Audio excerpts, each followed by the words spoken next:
All right. So for those What's up, listening, guys? What's up, brother? we just got joined by Mondial Black Belt American World Champion, present Bellator Middleweight Champion, Rafael Lovato Jr. Welcome to the show, my good sir. Thank you. Thank you. It's great to be here. You missed when we were originally telling people you're our guest. Drew was so excited about all the nerdy jiu-jitsu stuff that I legitimately thought he was going to forget to mention in Bellator. He just starts listing all of your like purple belt no-gi wins from like random IBJJF tournaments. Yeah, I've been around a while. There's a lot to list. Well, speaking of which, actually, we can start on a jiu-jitsu note because very recently, I think it was last weekend, right? You competed for, was this the first time since the pandemic hit that you got a competition in? Yeah, it was this past Saturday. Yeah, I put the gi back on for the first time in 3 years. Wow.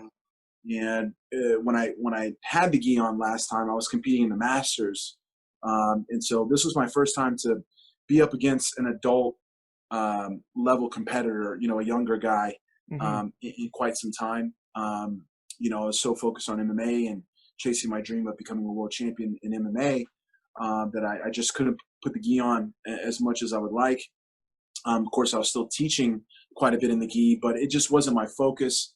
And then during the pandemic, I fully have came back into my own in the gi and got to make my return to jiu-jitsu competition, and it went really well.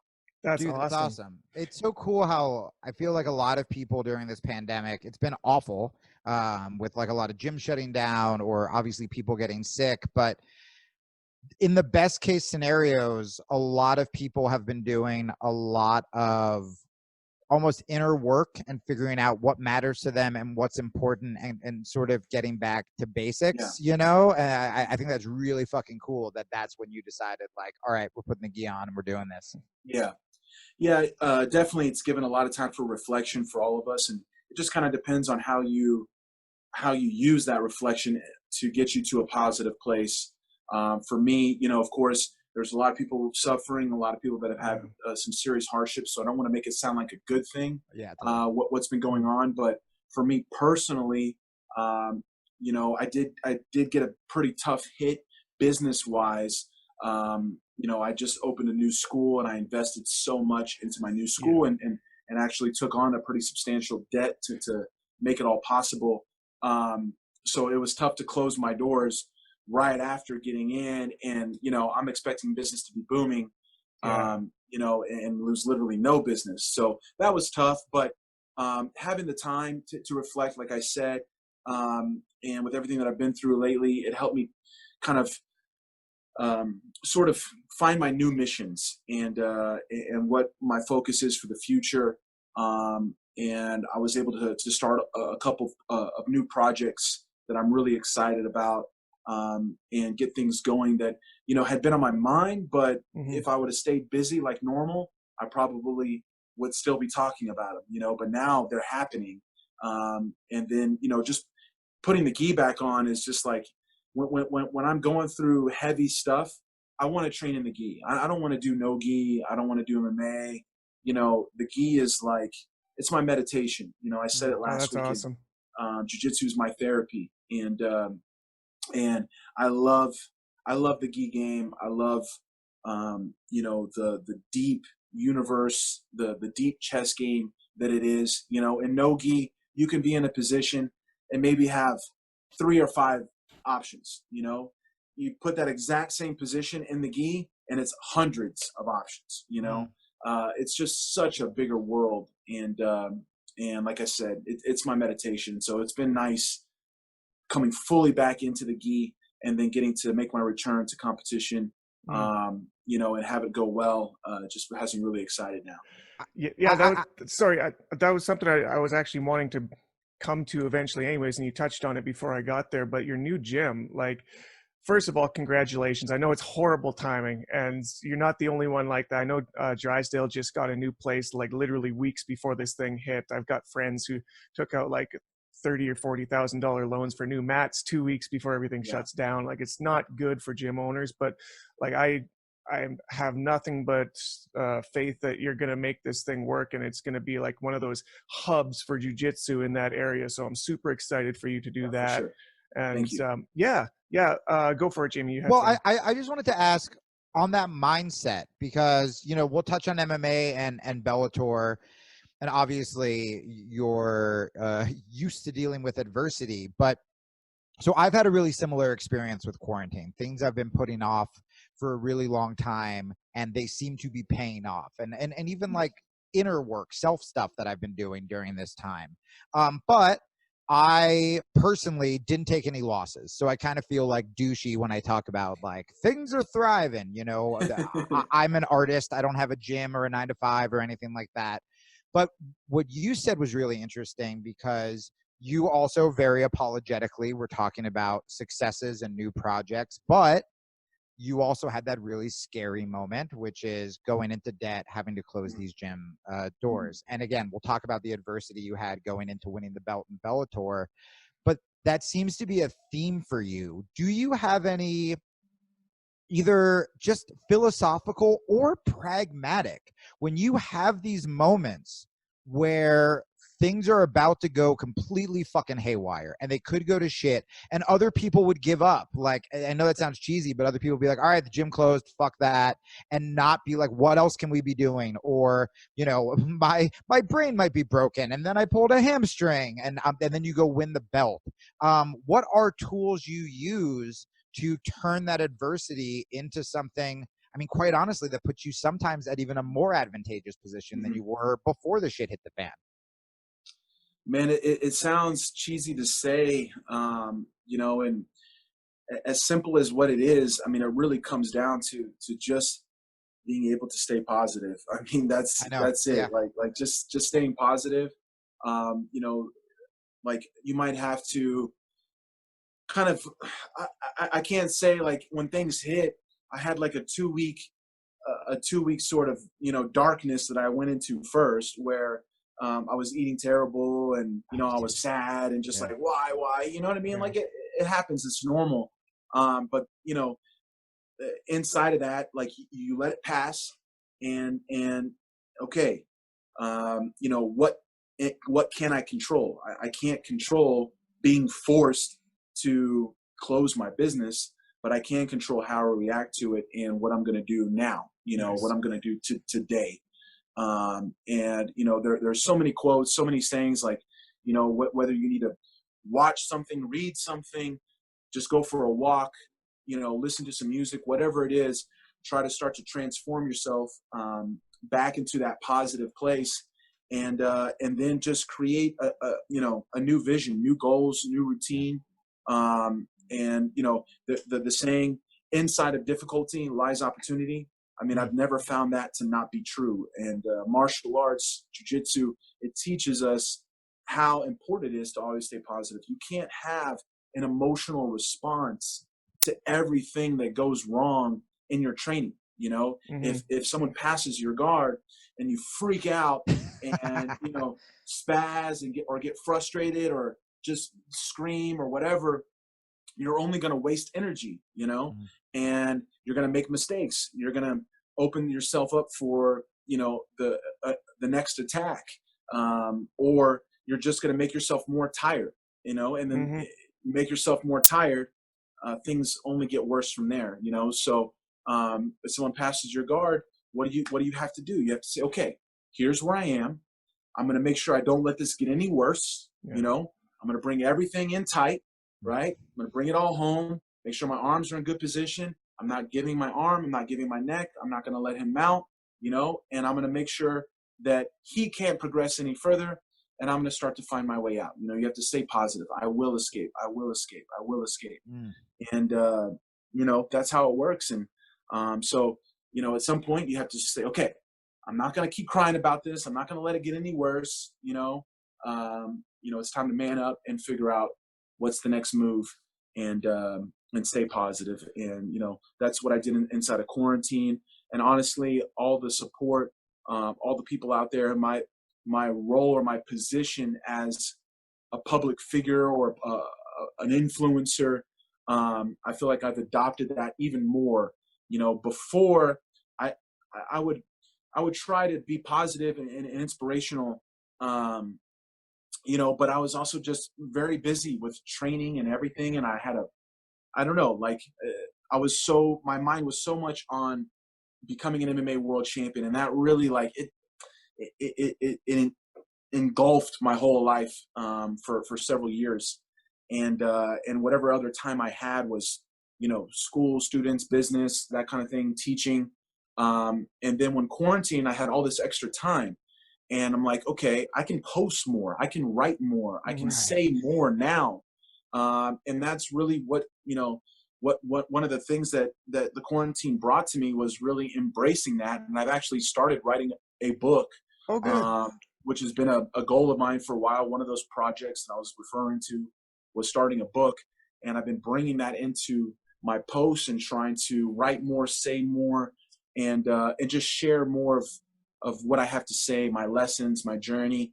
And that helped me in a big way in being able to stay positive. It's like, well, I can't just say this stuff and have it be fake, you know what I mean? And not actually live it or be an example of it. And so, you know, I was actually challenged by someone to write something inspirational every day on my Instagram.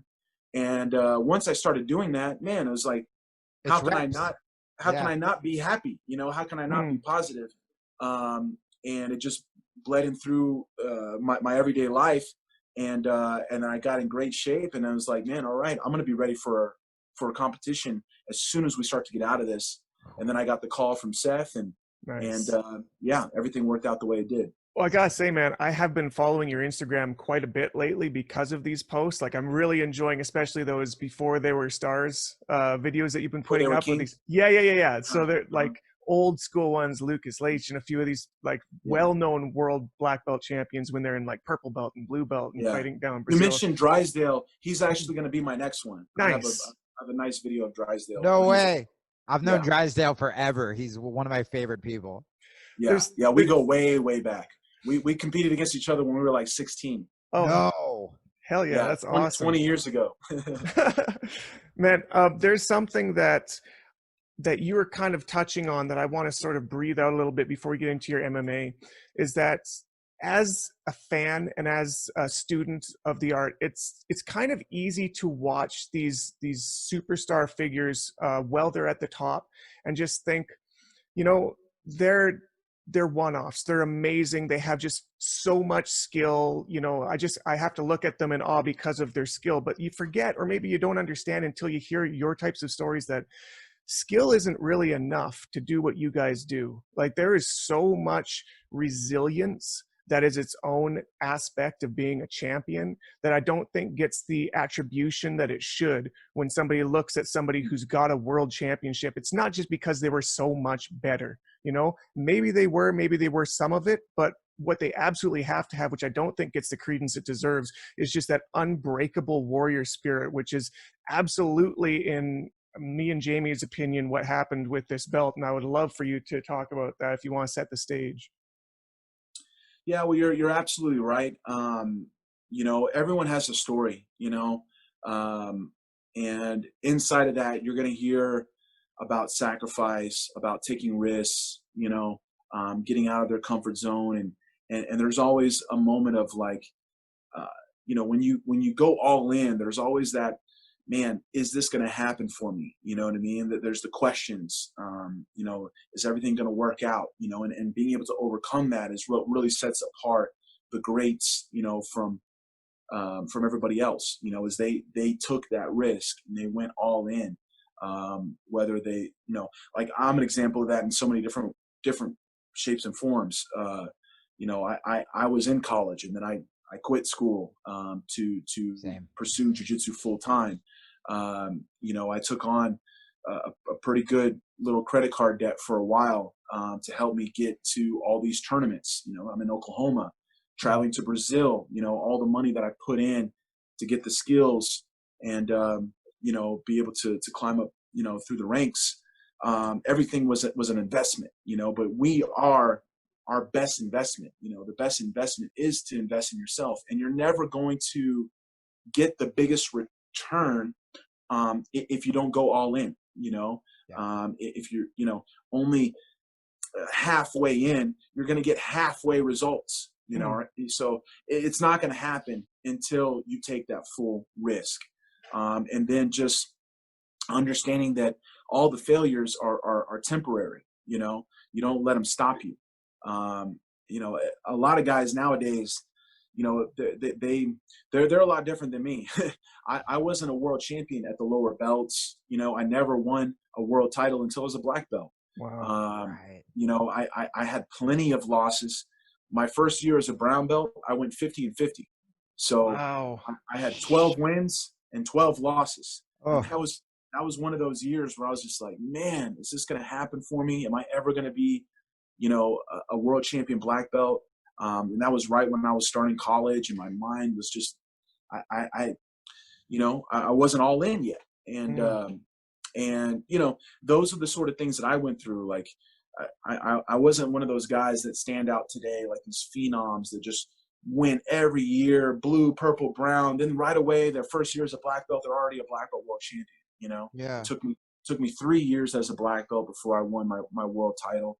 And that was my first world title ever. So, there's a lot of mindset that goes into that. And this is actually a lot of what I'm talking about in my book. This is what my book's going to be about. But as far as what I went through specifically in my Bellator title fight camp, that was a big struggle for me. Of course, I go into a lot of detail, but me, it was like the fight before the fight, and the fight of getting approved and finding, talking to all the doctors and trying to stay positive and just not completely fall apart. Yeah. That was the fight that I was in, and that was way harder. I mean, that was the toughest fight I'd ever had in my whole life, 100%. Well, I actually want to ask you, conquering that set me up for the victory. I needed that first. You know what I mean? Well, and because you've talked about this on both of our friends on Rogan's show, and I don't want to make you go back into it. I will set it up. It's literally like a 90s martial arts movie where you were hurt and you had to recover, and some doctors said yes and some doctors said no, and then you got another injury and your dad's in your corner, and even the name Musashi sounds like the bad guy in like a fucking 90s martial arts movie. Like, the only thing that couldn't have made it, and then like the 5th round, the only thing that could have made it more cinematic is if like Musashi had like your family hostage and you were fighting to free them. And so with that, and with what you were saying before about using adversity, because look, I mean, I'm a high school dropout who was riddled in debt, and everything good in my life has come from the worst moments of my life. What do you think does stop people? Because to me, when some of my best decisions came from, if I wasn't living out of my car, I went to met Robin Williams. If I didn't drop out of high school, I wouldn't have started stand-up so early. If I didn't start jiu-jitsu when I was too old, I wouldn't be here talking to you. They all came from these like fucking wacko decisions I made. And so whenever I tell people to follow the fear, you think everyone just kind of has that in them. And I don't think that we have something different by any means, but I think there's something that stops the majority of people from that attitude that you just described. I don't know if it's fear, but I'm wondering if you have any theories, like when you're even talking to your students about sacrifices or using adversity, if you have any theories of what does hold the majority of people back from doing the scary thing. Well, I think I can get to the bottom of it. It all comes down to knowing your why, 100%. If when that stuff hits, the adversity hits, the obstacles, the temporary failures, all those things that make you question, the hardships.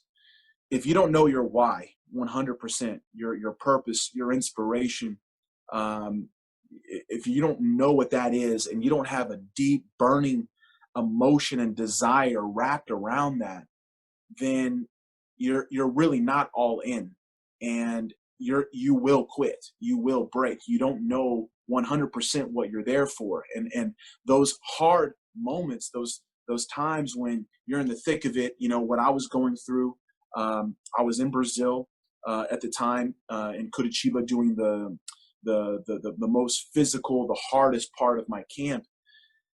And I actually wrote a post about this a week or two ago. And I mentioned about how I took a lot of walks. I was walking every day and just trying to reflect and process what I was going through and my journey that led me to that point. Like, man, how can I come so far and then possibly not be able to have my moment to fight for a world title against, you know, the greatest challenge of my life. And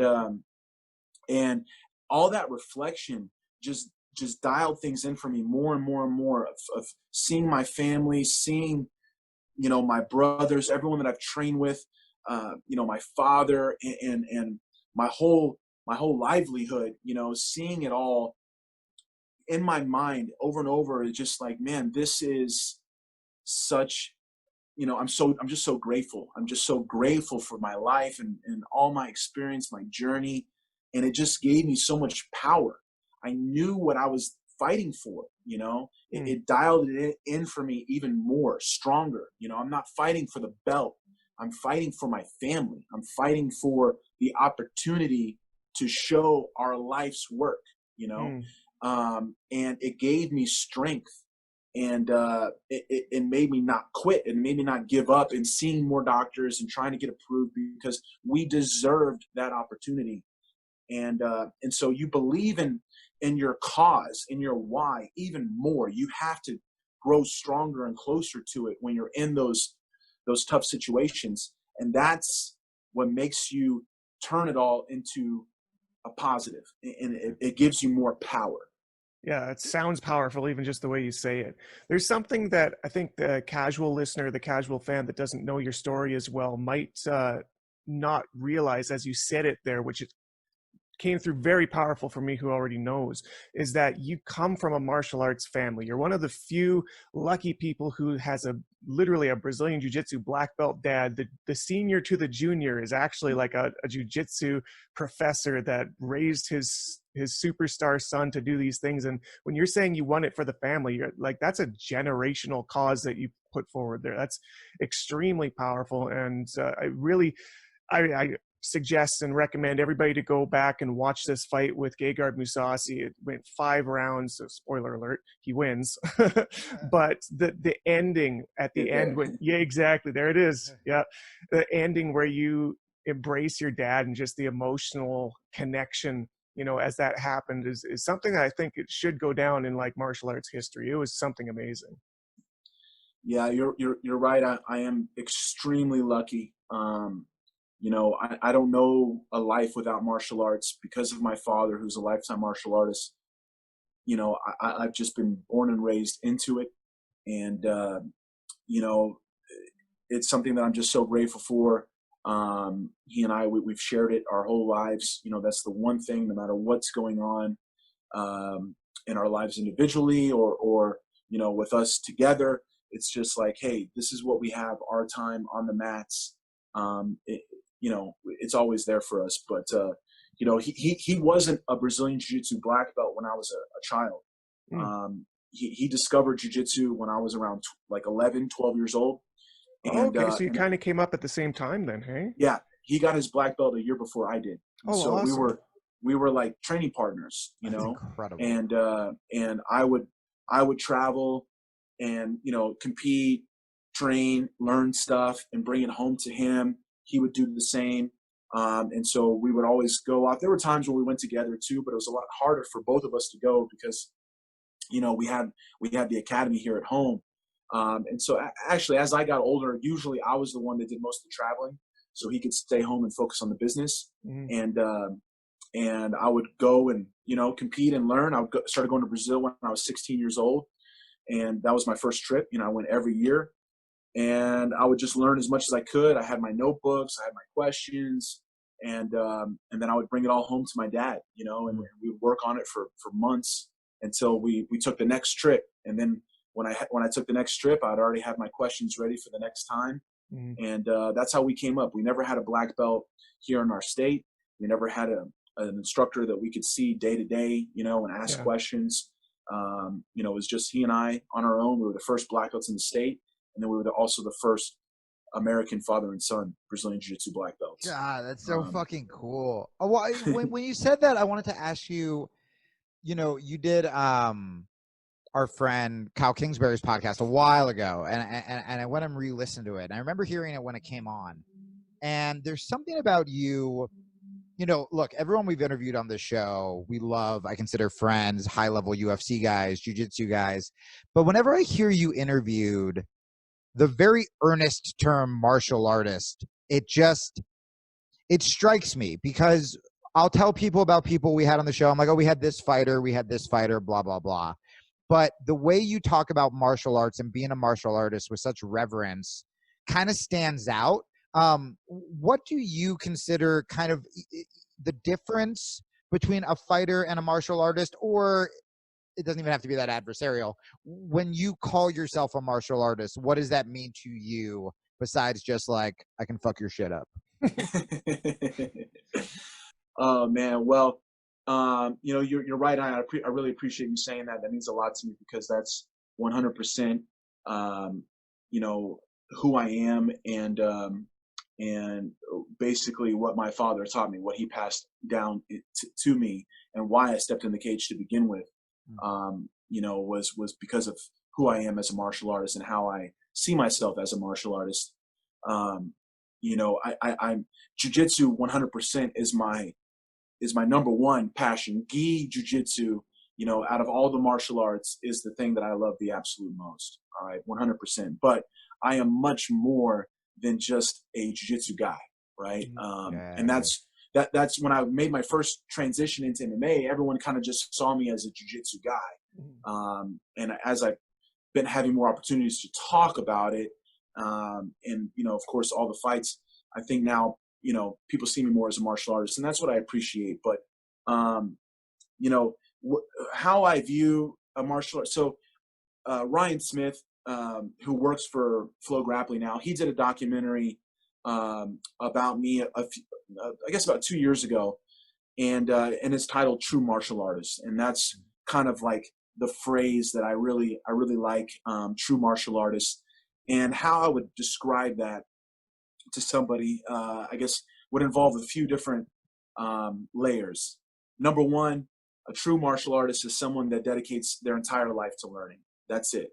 You're a white belt forever, and you never want to stop growing. You never want to stop perfecting your craft and just learning, getting better. You're never there's never too much ego to ask questions or cross train in a different art that maybe you're going to be a beginner at. You know, you're not scared of being a white belt. You're not scared to wrestle with wrestlers, do judo with judo players, boxing with boxers, Muay Thai with Muay Thai guys, MMA with MMA guys, so on and so forth. You're going to devote yourself to learning as much as you possibly can about, you know, all the arts that you love and that you know will make you better. I'm not necessarily saying everyone has to do everything, but if you're a jiu-jitsu guy, you should definitely be wrestling and doing judo 100%, you know? And of course, if you're doing MMA, then you need to do it all anyways. Yeah. So, you know, being a forever student, all right, being a forever student, challenging yourself. For me, being that I'm young and, well, not as young as I used to be, but, you know, young enough and in a good physical place with my body, the challenge comes to competing, you know, and when jiu-jitsu wasn't fulfilling my challenge, it wasn't bringing out that fire in me anymore. That's when I said, okay, I got to go to MMA now. You know, now's the time. I need to get out of my comfort zone. I want to be fully inspired to give my absolute best every day. And I got a little too comfortable in jiu-jitsu at the end of my career. And that's when I said, all right, no what ifs. I gave everything I possibly could. I have no regrets. I want to go to the next chapter. And that was MMA. You know, challenging yourself. And even the beautiful thing about jiu-jitsu is, even if you're in your 40s, 50s, we have master divisions, you know, Yeah. and it doesn't mean you have to compete every month or 10 times a year or whatever, but, you know, at least once or twice a year, set yourself up to give your absolute best in training for, you know, 6 weeks, 8 weeks, whatever, get into the best shape possible, and go out there and challenge yourself, you know, in competition, because it's only going to make you better. You get more results in your training leading up to it because you're more focused, you're building a game, you know, you're sharpening things up. And then the data that you get after you compete, you know, helps you, okay, this is what I need to focus on. This is how I performed, blah, blah, blah, blah. And, you know, that it goes right along with devoting yourself to always getting better, you know, and I'm a firm believer of leading from the front, you know, leading by example. I can't encourage my students to compete and challenge themselves to become the best version of themselves if I'm not doing it myself, you know? And so, you know, that those kind of go hand in hand with being a true martial artist. By all of this is just leading by example. But then the last thing I would say is you're a teacher, you know, you teach, you share. If you're a real martial artist, you know, you want to give back, you know, it's all about giving back. And so I started teaching when I was like 15 years old, helping my father with classes. So I've been teaching for over 20 years now. And that's definitely a reason why I've had so much success. You know, of course, it's brought its own set of you know, obstacles or things, because I can't always just focus on myself. But teaching, it helps you get better, because now you have to explain all your whys. Yeah. Why do you do that move? Why do you do it this way? Why do you, you know, do everything that you do, you know? And when you have a deeper connection to your whys, you know, and your movements and your techniques and why you believe in them, it makes you better. And of course, you know, living for something greater than just yourself and seeing the impact that you can make is so important, and only gives you more of a purpose, and more strength. So, you know, that's what I would say. Always learning, always challenging yourself. And then inside of that, you share everything that you learn along the way, and just teach and try to give back. I love that. That's a fantastic answer. One of you guys has to lend me money so I can afford Flow Grappling and watch this documentary. Yeah. Oh, it's not on Flow. It's on YouTube. Oh, fuck yeah. Oh, hell yeah, I can afford that. I can do that. I can do it. Ryan Smith Films. If you do True Martial Artist Lovato, you'll see it. Oh, hell but yeah. now after that, he got a job with Flow. Oh, that's great. Yeah. Oh, at least he got in before he was behind the paywall. Good job. There was something that you mentioned there. Like I'm an instructor myself. I've been doing this only for a few years. So I actually have a lot of respect for, I think they should give you a different belt for being 20 years instructor. There has to be a different belt for that. Because we were just talking about this on the last podcast, coincidentally, on how instructing actually changes how good you are at jiu-jitsu. Because exactly what you're saying, you have to know why you're teaching what you're doing. Because if it's just step 1, 2, 3 and you don't understand why you do step 2, then you don't really understand the whole thing, right? I do it because this move's fucking cool. That's why. Or because you saw someone else do it. Exactly. Right, so many people fall into that trap. They're like, I saw it on Instagram, so I'm just going to watch the video and then we can do it. It's like, but you don't understand what you're seeing, because you don't know the feel, you don't know the momentum, you don't understand the levers, all that stuff. Since we're on the topic of teachers, I think this is a perfect time to segue over to where your jiu-jitsu really stemmed from. You're talking about going down to Brazil, and I think that I see it every time that you mention your instructors, the Ribeiro brothers. So if you want to talk just a little bit about Saulo and Shanji, about how they've influenced, because I consider them true martial artists as well. Like they always talk about their feelings about they have the 5 blades for their icon. Is 6 blades. 6 blades. There you go. I knew I was going to get that wrong. And they have many blades, and they have reasons all the for their blades, and it has that all-encompassing feel of martial arts. So I really think that vibes with what you're saying. Yeah, I was so lucky, you know, that we crossed paths, and I shared the story recently on one of the Flow podcasts that I did in quarantine, but if you didn't know or you hadn't heard, I actually fought Saulo, and that's I how didn't we know met. that. Yeah, I was a 19-year-old brown belt, and we competed against each other in Ohio at the Arnold Pro No-Gi Championships back in 2003. Wow. And that's how we met 17 years ago. Wow. And yeah, it was the finals. It was, I was actually on Drysdale and David Avalon's podcast a week or so ago. And it's funny because David Avalon was actually at that event, and he fought Saulo in the first round. Oh, no way. And then I fought Saulo in the final. But, it was a big event, and I knew he would be there, and I was just like dreaming about the chance that maybe we would have a match together. And sure enough, it was destiny that was in the final. And he, was just really nice to me afterwards, and we shared some words. And then I saw him in Brazil a few months later, and he was like, "Hey, you want to come train?" And I was like, "Yeah, 100%." And he actually came and picked me up from my hotel and took me to go train with him and his guys in Copacabana. Whoa. And people don't understand what this was like, because nowadays everyone's spoiled. They have all this access to world class. The best of the best are basically all here in the U.S. They all have schools, and they all have American students, right? I mean, we're in America. But back in this time, everyone was in Brazil, and there was only a very few guys in the U.S., and most of them weren't the top competitors. The top competitors were in Brazil, where all the action was, and so, as an American, when you went to Brazil to learn or train, you really didn't get through that barrier, you know what I mean, where they really took you in and opened up. And of course there's a language barrier, there's a cultural barrier, and they were a little more like, I don't want to say secretive, but they reserved the deep information for the ones that were on their team and the other Brazilians.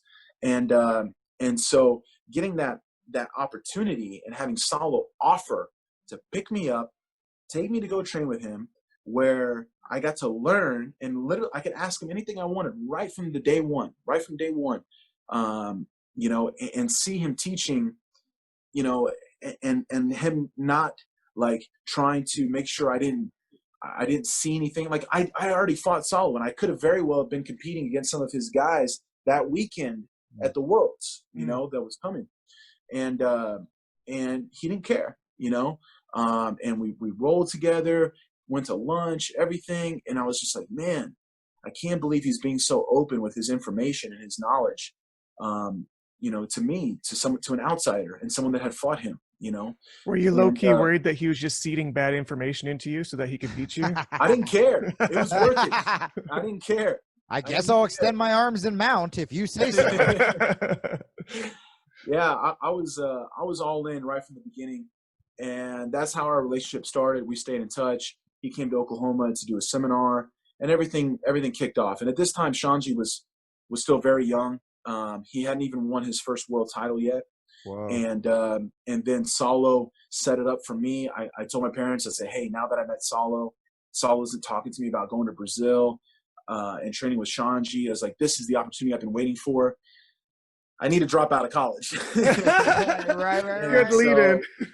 That's when I dropped out of college, and I took everything I had and I went to Brazil, and I trained with Shanji every day, and I did the whole circuit that year, all the competitions in Brazil. Nice. I was still a brown belt, and man, that was it. I became one of the brothers, more or less. We were part of the family, and we did everything together from then on. And that was right as Saulo was still, just incredible. But he had already won most of his stuff, and he was kind of transitioning out. And Shanji was coming up, so I got to feel and be right in the prime time of Saulo and Shanji. That's so cool. and man, I just got my ass kicked Yeah. so bad every day by both of them, and back to back to back to back to back. I mean, it would just be the three of us, and No that's wonder when you're my resilient. eyes, That sounds horrible. yeah. Yeah. Well, it all started with my dad. If it wasn't for my dad, I wouldn't have been tough enough to survive them. Right. And then surviving them helped me survive, you know, MMA and everything that happened with Yeah, MMA. I feel like you have exactly the right dad to make that drop at a college pitch too. He might be the only guy that'd be like, yeah, you should.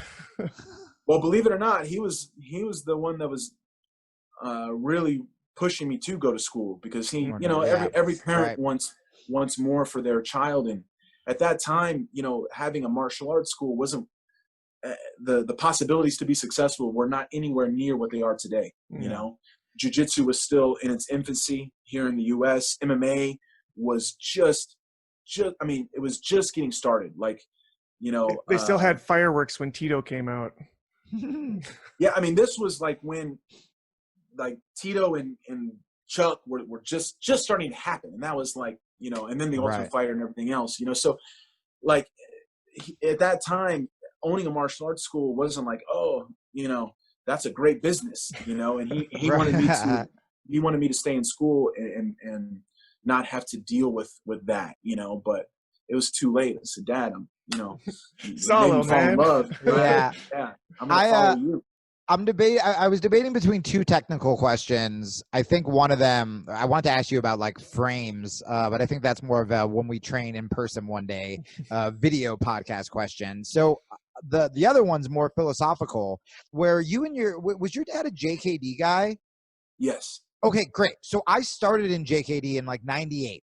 And at this point, it was pretty, at least where I was, even sort of the Inosanto lineage, there wasn't sparring. There wasn't, you know, there was, it was actually when Matt Thornton and like SBG started to almost call out some of these JKD schools for being antithetical to what Bruce Lee talked about with no sparring, no testing, blah, blah, blah. Bruce Lee's still my fucking hero. And I read about him as a philosopher as well. Practically though, is there anything from JKD that you apply, either whether it's philosophically or even just, I wonder if I can make that fucking trapping thing work in real sparring? Like, are there applications that you use JKD for at all? Oh yeah. Yeah. I mean, I spent a lot of time with Richard Bustillo. That was my dad's primary instructor. We did spend time with Danny Inosanto as well. But coming up, I mean, we always sparred. And I did a lot of boxing, Thai boxing, and even stick fighting. I competed in stick fighting competitions. Oh, did you really? When I was a kid. Yeah. Yeah. And, you know, I boxed amateur when I was a kid as well. But you know, they have the phase testing. And when my dad first opened our martial arts school here in Oklahoma City, it was a JKD school. Right. And we followed the JKD systems because we didn't know about jiu-jitsu yet. And we had phase testing. And then once we started to get a little bit of jiu-jitsu into our curriculum, you know, my father, like all the way up until 10 years ago, actually, this is one of the things that I changed whenever I took over the business, that he wasn't happy about. But all the way up until 10 years ago, you couldn't get a blue belt from us unless you had at least a basic level of boxing, Muay Thai, and wrestling. Wow. And whenever you tested for your blue belt, you had to do MMA sparring as well. Holy shit. And so people, our students, whenever they got a blue belt from us, they were actually at a level where they were a pretty decent, like amateur local fighter level, you know? Wow. And they were used to getting hit in the face. And, you know, what JKD gave to me was the spirit of combat, learning martial arts for self-defense, for combat. You know, there was no sport involved. my father kept that alive, like all the way, you know, for a very long time. Finally, I said, okay, no, you know, I can't. People would literally not ever want to go for their blue belt because they were so scared to put gloves on and actually fight. And I said, this might not be the best business move. There's so many quit at blue and they're all quitting at white. Yeah, it's only white belts. Right. So, you know, I made some changes to help our business, and so we'd have more students. But that's the kind of mindset and philosophy that we came from, you know, from my father and JKD, you know, really, hey, this is to become the best, you know, martial arts practitioner. You know what I mean? You need to know everything. You need to take the best of all arts, put it together, make it your own. And, you know, that is your self-defense, you know, your systems, your game, you know? And so that's what I grew up in. You know, even when we first started doing jiu-jitsu, we had no understanding that there was a sport of jiu-jitsu. It's just like, hey, you have to know how to fight on the ground for a fight, you know, for a real fight. And growing up, I never did no gi. Like when we did jiu-jitsu, it was always gi. If we took the gi off, it's because we were putting little gloves on and we were going to spar MMA, you know. That's, you know, what I grew up in. And that's that, you know, definitely the JKD roots, a lot of my father, you know, and yeah, I mean, I think philosophically, you know, basically a lot of the stuff that I said earlier in regards to a martial artist is, or what, you know, regards to being a martial artist is things that Bruce Lee preached. You know, his philosophy, he was just so advanced, so far ahead of his time.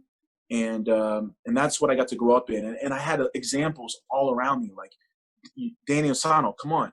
That is one of the most incredible martial artists that has ever lived. Richard Bastillo as well. I mean, these guys have literally studied and mastered everything, you know, from all forms of weapon arts, striking arts, grappling arts. You know, they were constantly trying to learn and evolve. And that's running through my blood, my veins. You know, that's why I took the MMA route. That path was to, you know, dive deeper into my roots, into who I am as a martial artist, and put it all together in my way. How do I express myself now? Yeah. Putting it all together in the most extreme, you know, setting possible, locked in a cage. Yeah, man. I don't want to keep you all day because I know you're being very generous with your time. You've already given us more than we asked for, and I really appreciate it. But there was something that you mentioned in this last one. I just want a real quick thought on it. Was you were saying that you wanted to change that real hard-nosed, hard-ass way of getting your blue belt that your dad brought up. Do you feel like, since you're at just like the elite level of gi jiu-jitsu in the world right now, you're one of those rarefied fighters in that area. Do you think that if you're to train somebody who has that goal in mind and they get to a blue belt level and you know, like, oh yeah, this guy's going to win worlds at blue belt, is that enough now to be considered, you know, martial arts effective, or are they still missing that gritty, hard-nosed mentality? For like self for life combat? Yeah, for life. Like, do you think being like a really good jiu-jitsu competitor at like that mid-level belt is enough to say, yeah, like I can choke out anybody who's going to give me problems? Well, it's definitely an advantage, 100%. But you know, and the fact that they compete, you know, they're probably in shape, they're used to the adrenaline pumping, you know, being able to make decisions without hesitating and that kind of stuff. All of that will help. But you know, I strongly encourage everybody, like, don't just assume that, you know, don't just assume it, practice it. You know, you gotta feel it. Like, you gotta know, like, whether so go pick a fight with a random stranger is what I'm hearing. A smaller stranger. 2:00 in the morning at the local bar. Yeah, that's what it sounds like I'm saying, doesn't it? Yeah, no, I think you should pick, you know, maybe one day a month, whatever, or just go on a little streak and spend a couple weeks or a month on it. But put little gloves on. Get your training partners that you trust the most, right? Your friends that you know aren't going to just go crazy, and see what it's like. You know, like so much of what you do is going to change when someone hits you in the face. You know, like especially from the guard on your back. Dude, yeah, that's a great example. Not the same. It's not the same. When I first went over to train MMA, I was a blue belt. And I was shocked the first class where we did like grappling with strikes, how easy it was for this guy from my closed guard to just punch me in the nose. I'm like, I'm a pretty long guy, and I figured I can just extend him out with my closed guard. And it was just right on the end of his fist. He could hit me as many times as he wanted. I'm like, well, damn it. I guess I got to do something different. Just someone doing that to you. It'll hurt. It'll grind. It'll make you move. It'll make you move. You know what I mean? All right. Only because you're so wise and you've been so philosophical, I'm going to bring back this question, Drew. I apologize, but it makes it a very yin-yang interview since we talk so much about combat. Last question. Do you have any relationship advice from is what I want to know. Relationship. So like with your significant other. It could be with your it could be with your significant other. It could be for the single lonely guys in quarantine, whatever. When someone asks you relationship advice, what is one of your go-to things?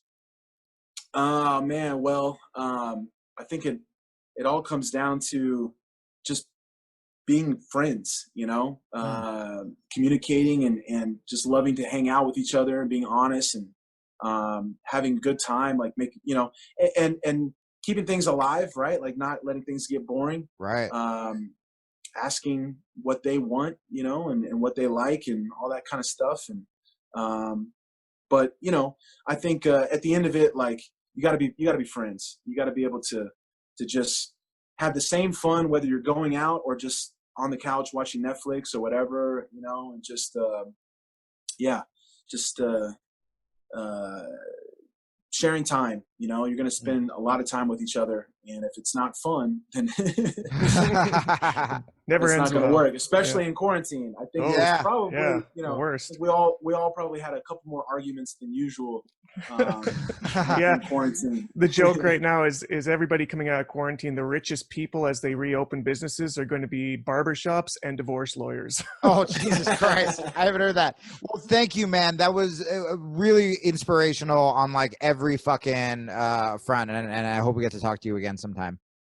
Thank you guys. I had a great time. It was a lot of fun. I appreciate the opportunity. Good, man. Pleasure, man. Talk soon. Oh, wait. Do you mind if I plug a couple things? Yeah, absolutely. We were going to promote the shit out of it, but yeah, you do it, please. Okay. So, of course, I'm pretty easy to find on social media. My Instagram is at Lovato, Lovato, JRBJJ. So Lovato Junior BJJ. And I started this Facebook group as one of the things I was doing in quarantine to really just like try to help people and give them some good vibes. And I was doing live classes and sharing a lot of videos and stuff with them. And people can find this Facebook group just by going to Lovato, Lovato, jrfans.com. And it'll redirect them to the Facebook group, and they can just ask to join. I'll add them in. But I would love to, anyone that loves, you know, is interested in learning from me or likes to watch videos or, you know, seminars, anything, competition stuff. If you like my style, join the group, and I'll be sharing stuff with you there. Sweet. I'm going to jump in on that right now. And awesome. I'm going to be very eagerly awaiting this book when it comes out. If it's 5 years or 10 years down the line, I'm going to be getting there. Me too, man. End of the year. I've locked myself in. Love it. This year. That's a big fucking deal. Dude, when you realize you can just release stuff on your own, because I'm doing the same thing, and I've had meetings with lead agents and big whatever, and so many times when you go that route, the way people want to take away what the essence of the book is, and now with the internet, you're just like, I can just make a thing and put out a thing, and people can buy it, and yeah. I did partner up with a publishing company, but they're being awesome, and it's coming coming together beautifully. Oh my God, I didn't know it'd be that soon. Yeah, that's fucking incredible. Amazing. Man. No, I set myself to it 6 months. It's going to be done. So I'm already 2 months in now. All right. I want an early copy. I'm going to put it in the gym. Yeah, it'll be your stocking stuffer for Christmas. Yes. Great. I don't have a gym, but I will also take a free copy. All right. Thank you so much, man, for everything. We'll talk to you soon. My pleasure, guys. Take care. All right, brother. Bye.